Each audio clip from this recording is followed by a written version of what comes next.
Selanjutnya kita akan menjelaskan tentang pembenaran oleh iman yang dibicarakan dalam kitab Roma. Jadi, apa itu pembenaran oleh iman? Pada mulanya.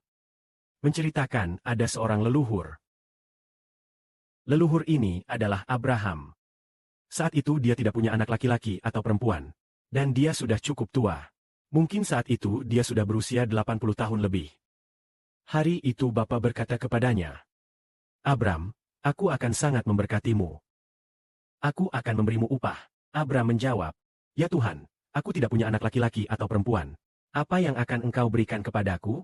Karena yang akan mewarisi harta milikku adalah orang Damaskus itu."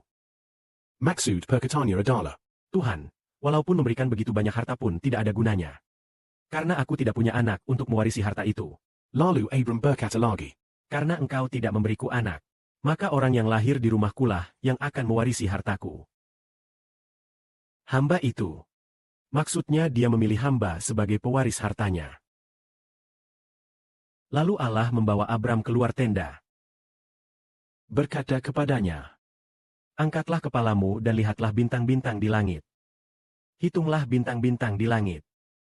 Lihatlah apakah kau bisa menghitungnya?" Saat itu Abram menghitung bintang di langit. Dia tidak bisa menghitung semuanya.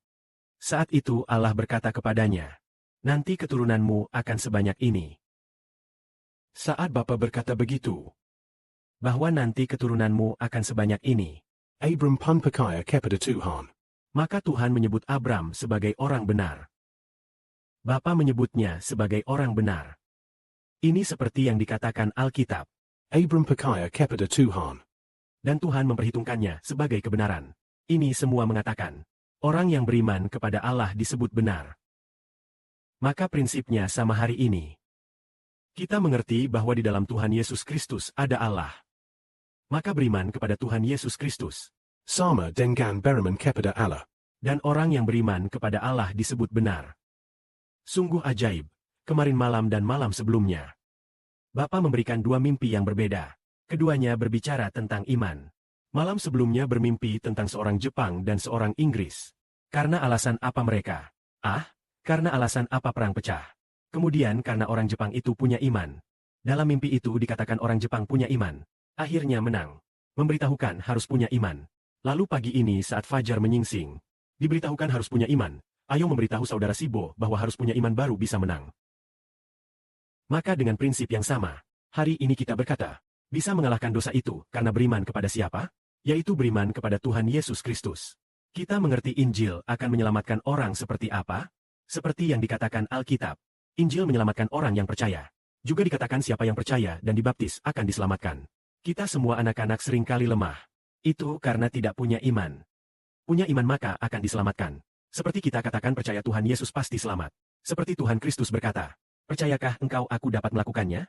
Orang buta itu menjawab, "Tuhan, aku percaya." Lalu Tuhan berkata, "Karena engkau punya iman, aku akan mengabulkannya bagimu." Percaya kepada siapa? Percaya Yesus sanggup melakukan hal itu. Maka jika kita percaya Tuhan Yesus Kristus sanggup melakukannya, dia pasti sanggup melakukannya. Kita mengerti Abraham adalah bapak orang beriman. Yaitu saat itu dia sudah tua renta. Tidak punya anak laki-laki atau perempuan. Namun dia percaya keturunannya akan benar-benar seperti yang Allah katakan. Seperti bintang di langit. Dan pasir di tepi laut. Karena itu dia menjadi bapak segala bangsa. Karena iman menjadi bapak segala bangsa. Lalu bagaimana dengan bilangan Zebedus? Apakah juga karena iman menjadi bapa bumi? Benar-benar memperoleh seluruh bumi. Milik surga, milik bumi, dan seluruh kerajaan surga. Semuanya diperoleh karena iman. Bapa juga mengingatkan untuk memiliki iman. Ada iman maka akan memperoleh. Tanpa iman saat menghadapi beberapa kemunduran, kita mungkin tidak bisa berjalan maju. Inilah yang dimaksud memperoleh karena iman. Dibenarkan karena iman berarti Tuhan Kristus disalibkan. Sungguh jika kita percaya Tuhan Yesus disalibkan, mencurahkan darah untuk menebus dosa kita, maka pertama-tama dia memiliki iman seperti ini dan mulai diselamatkan. Lalu, dia juga percaya Yesus sudah bangkit. Lalu juga memanggil Yesus sebagai Tuhan. Maka orang ini pasti akan diselamatkan. Jika dia tidak percaya bahwa Yesus disalibkan, bagaimana mungkin itu untuk menebus dosaku?